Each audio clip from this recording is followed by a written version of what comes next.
March 1985, the Deutscher Schallplattenpreis ceremony, Germany's most prestigious music awards. The ballroom was packed. Industry executives, artists, press, television cameras. Modern Talking sat at table 17, third row, good placement, visible but not front row. Dieter Bohlen wore a dark suit, confident. Thomas Anders wore white.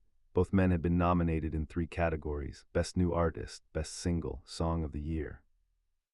You're My Heart, You're My Soul had dominated European charts for months, sold over 1 million copies. The success was undeniable. The recognition was overdue. They'd arrived separately, met at the entrance, smiled for photographers, answered questions, played the part, partners, collaborators, friends. The cameras couldn't see the tension, couldn't capture the careful distance they maintained, the way they angled their bodies slightly apart, the way their smiles didn't reach their eyes. At the table they sat with 2 seats between them. Manager in the middle, a buffer. Neither had wanted it that way, neither had protested. The ceremony began, awards for technical categories first, engineering, production, album artwork, polite applause, industry recognition. Then the bigger categories, the ones television cared about. The ones that made headlines. Best New Artist came first. The presenter opened the envelope. Modern Talking. The room erupted. Camera found their table. Both men stood, walked to stage together. Dieter took the microphone. Thank you, this is incredible. They held the award together, smiled, returned, professional, but Thomas noticed. Dieter had positioned himself slightly in front. Best Single came next. You're My Heart, You're My Soul won. Dieter stood first, half a second before Thomas, walked slightly ahead, took the award. Thank you again, this song means everything to us. Us. We, the plural was there, but something felt off. The way Dieter held the award, spoke, like Thomas was an afterthought. They returned. Manager congratulated them. Thomas felt the shift. Dieter taking ownership, not of awards, of the moment, of recognition. 1 category remained, Song of the Year, the biggest award, the one that mattered most, the one that would make headlines. Modern Talking was nominated. Heavy favorites, the betting lines had them winning. The industry expected it. The table waited. Champagne poured. Manager making small talk, Dieter checking his watch, Thomas silent, staring at the stage. The final category approached, Song of the Year, 5 nominees, all major hits, all deserving, but only one winner. The presenter took the stage, famous singer, industry legend, someone whose opinion mattered. Song of the Year is our most prestigious award. It recognizes not just commercial success, but artistic impact, cultural significance. The song that defined the year. Dramatic pause. The nominees are. The list played, video clips, charts, statistics. When You're My Heart, You're My Soul played, the crowd reacted. Loud applause, recognition of dominance. This wasn't just a hit, this was the hit. The song everyone knew, everyone sang, everyone associated with 1984-1985. The presenter held the envelope, and the song of the year is. Longer pause, maximum drama, Modern Talking, You're My Heart, You're My Soul. The room exploded, standing ovation, cheers, cameras everywhere. This was the moment, the pinnacle, the recognition they'd worked for, the validation of everything. The camera found table 17, found Dieter Bohlen standing, smiling, arms raised, acknowledging the crowd, found Thomas Anders, sitting, not standing.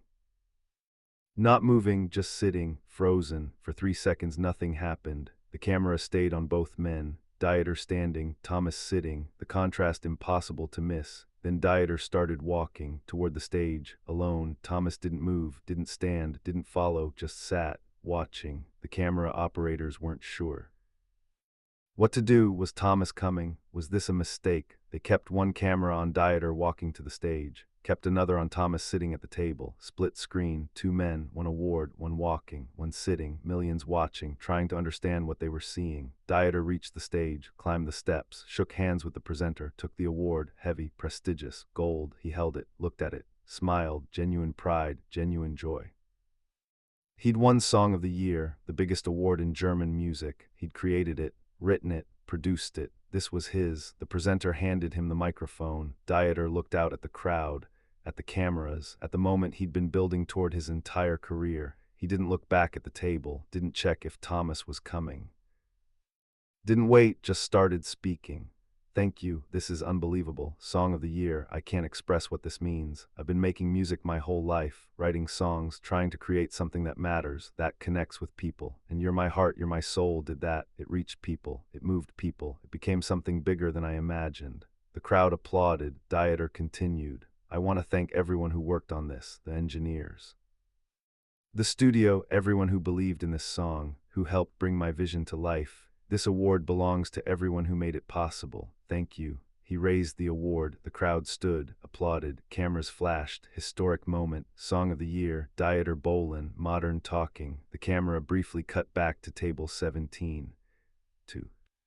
Thomas Anders still sitting, expression unchanged, not applauding, not smiling, not acknowledging, just sitting, frozen. 3 minutes, that's how long Dieter's acceptance took.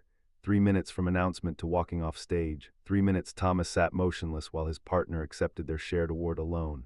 3 minutes millions of Germans watched, confused, curious, uncomfortable. What were they witnessing? Backstage the press waited, microphones, cameras.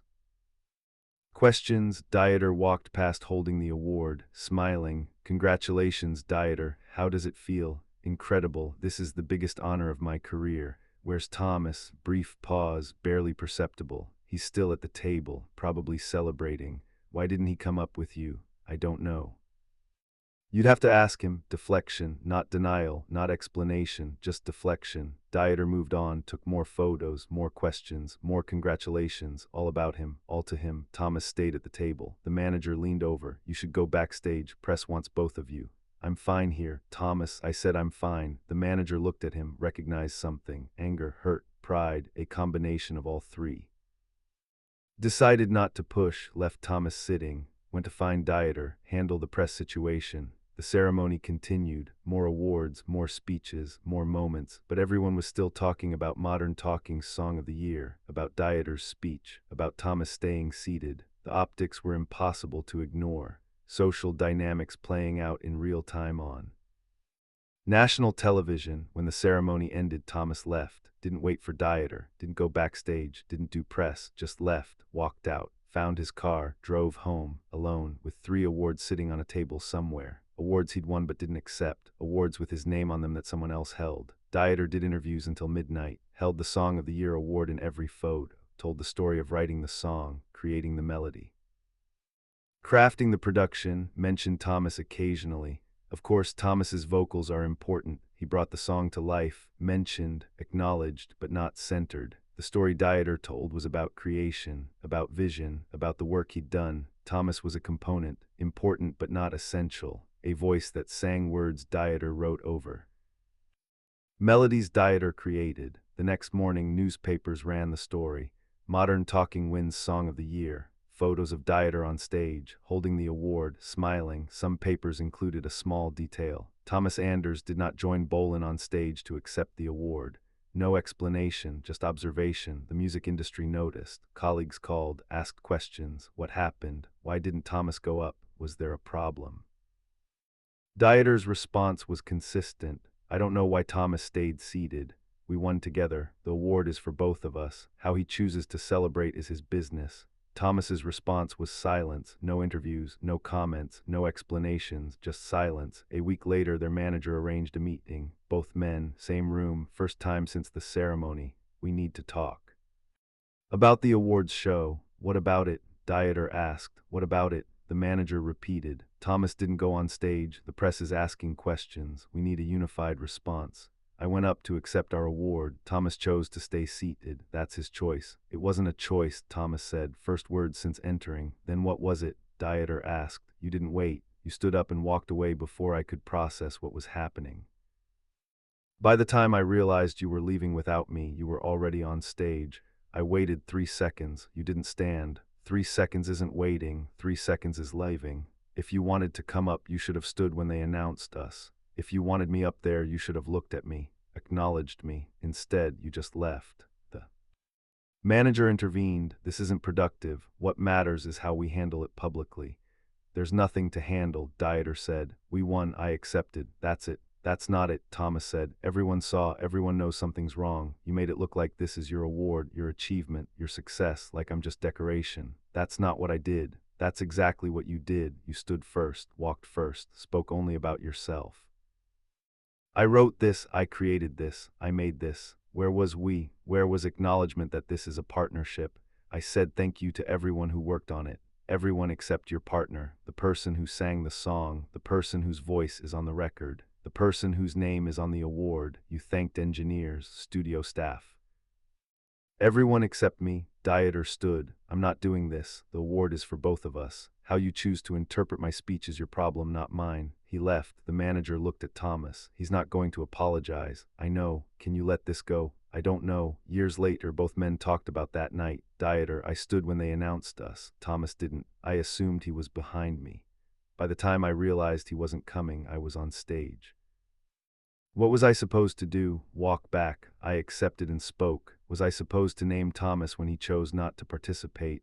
Thomas, that ceremony showed me everything about how Dieter saw our partnership. He saw himself as the creator, me as the instrument. When we won our biggest award, he didn't include me, just took it, literally. That wasn't an accident, that was how he genuinely saw things. The truth lived between their versions. Dieter stood first. Fact. Thomas didn't stand immediately. Fact. Dieter walked alone. Fact. Thomas didn't follow. Fact. Dieter's speech was mostly singular. Fact. Thomas sat frozen 3 minutes. Fact. Intent remained unclear, but what it revealed mattered more. The dynamic, tension over credit, over who got to be the star. The balance didn't exist.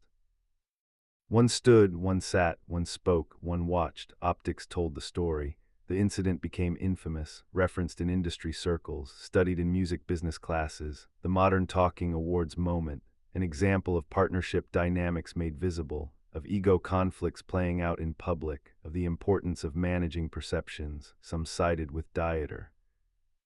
He created the song, he deserved to accept the award. Thomas should have been more professional.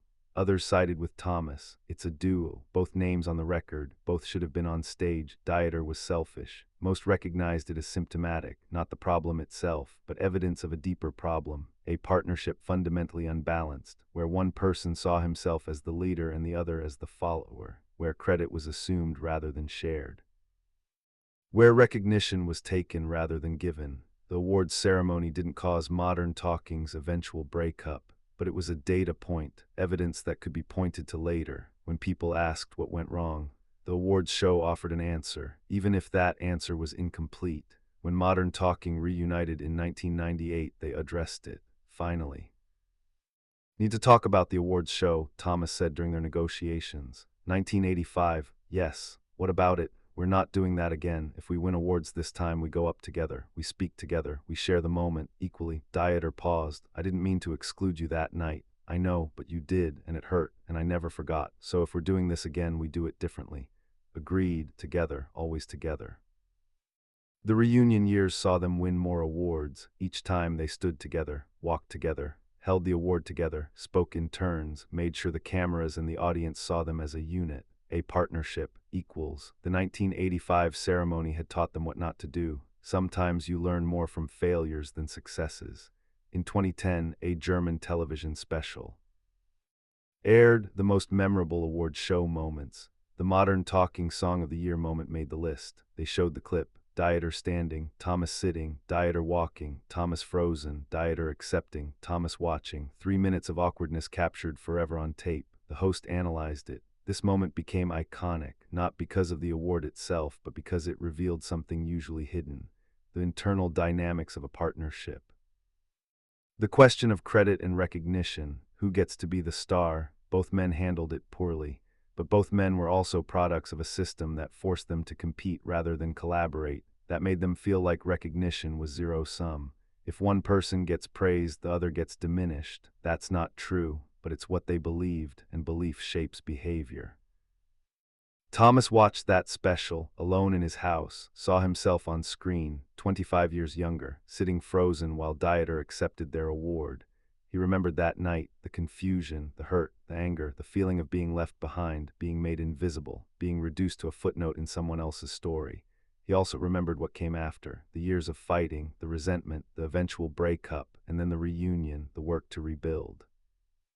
The conscious effort to share credit, to acknowledge each other, to be a real partnership instead of a hierarchy.